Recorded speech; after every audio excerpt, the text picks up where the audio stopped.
जय छात्रम नमो बुद्धाय। साथियों, मैं यह वीडियो एक महत्वपूर्ण विषय पर बना रहा हूं। साथियों, मैं कुछ दिनों से देख रहा हूं कि कुछ भ्रमबस क्षत्रिय भी आरक्षण हटाओ मूवमेंट का हिस्सा बन रहे हैं। मैं उन क्षत्रियों से पूछना चाहता हूं कि क्या सुप्रीम कोर्ट में आरक्षण है, हाई कोर्ट में आरक्षण है? नहीं है तो वहां पर कितने क्षत्रिय जज हैं? मैं पूछना चाहता हूं कि राज्य आयोग और केंद्रीय आयोग में कितने क्षत्रिय हैं? वहाँ पर तो आरक्षण नहीं है। मैं पूछना चाहता हूँ कि मीडिया में क्षत्रियों की कितनी हिस्सेदारी है? वहाँ पर तो आरक्षण नहीं है।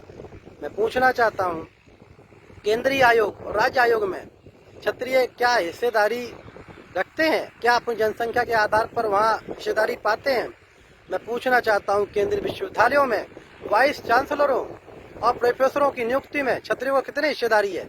क्या उनकी जनसंख्या के आधार पर उन्हें हिस्सेदारी मिलती है? वहाँ पर तो आरक्षण नहीं है।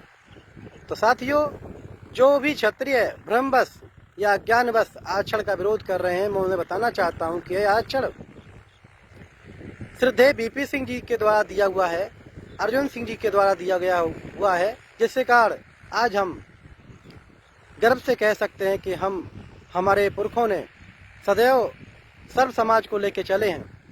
आरक्षण हटाने के लिए स्वयं रक्षा मंत्री, जो वर्तमान में भारत देश के रक्षा मंत्री हैं, राजनाथ सिंह जी, वो कहते हैं कि माई का लाल कोई ऐसा पैदा नहीं हुआ, दूध नहीं पिया, माँ का दूध नहीं पिया, जो इस आरक्षण को हटा दे।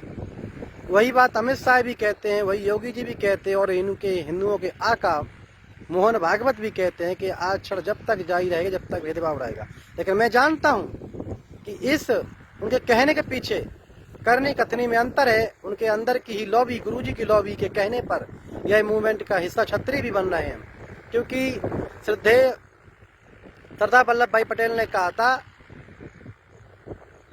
कि यदि आरएसएस कहे कि मैं पश्चिम की ओर जा रहा हूं तो आप समझिए कि पूरब की ओर जा रहे हैं। तो इनकी करनी कथनी में अंतर है।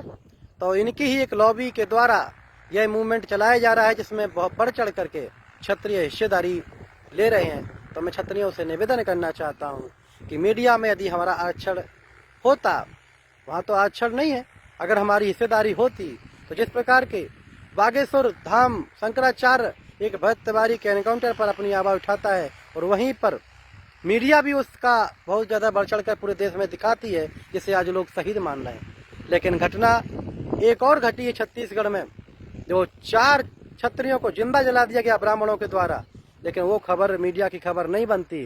तो मीडिया में आरक्षण नहीं है, वहाँ पर कितना क्षत्रिय हिस्सेदारी रखते हैं? मैं पूछना चाहता हूँ।